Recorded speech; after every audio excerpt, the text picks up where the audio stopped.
Good morning, जय हिंद, वंदे मातरम। आज मैं आप सबके सम्मुख प्रस्तुत करने वाला हूं एक नया अध्याय और जिसमें मैं शामिल कर रहा हूं मानव विकास सूचकांक। मानव विकास सूचकांक से क्या आशय है, मानव विकास सूचकांक कौन जारी करता है, मानव विकास सूचकांक प्रमुख अंक कौन कौन से हैं, यह सब चीजें हम इस अध्याय में सीखेंगे।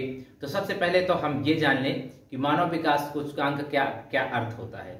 तो मानव विकास सूचकांक एक सांख्यिकी तरीका है जिसका उपयोग किसी भी देश में रहने वाले सभी नागरिकों के सामाजिक और आर्थिक विकास के मापने का एक तरीका है।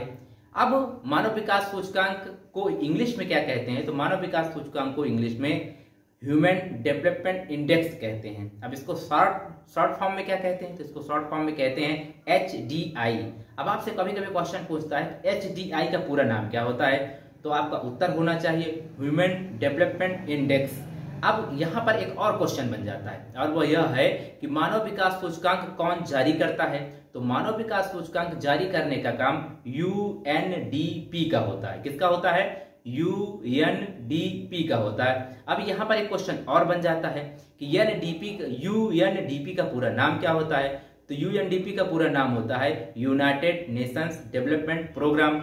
अब एक और क्वेश्चन यहाँ पे तैयार हो जाता है कि UNDP का मुख्यालय कहाँ है, तो आपका उत्तर होना चाहिए UNDP का मुख्यालय न्यूयॉर्क शहर में स्थित है।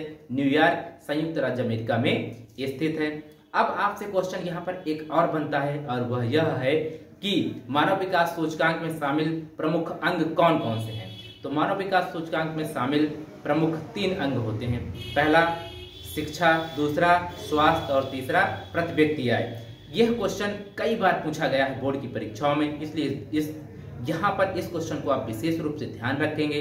HDI अर्थात मानव विकास सूचकांक में शामिल प्रमुख अंग कौन कौन से हैं, तो मानव विकास सूचकांक में शामिल प्रमुख 3 अंग होते हैं स्वास्थ्य, शिक्षा और प्रति व्यक्ति आय। स्वास्थ्य, शिक्षा और प्रति व्यक्ति आय यह प्रमुख मानव विकास सूचकांक में शामिल अंग होते हैं। तो आज इस सेशन को मैं यही समाप्त करता हूँ। जय हिंद, वंदे मातरम।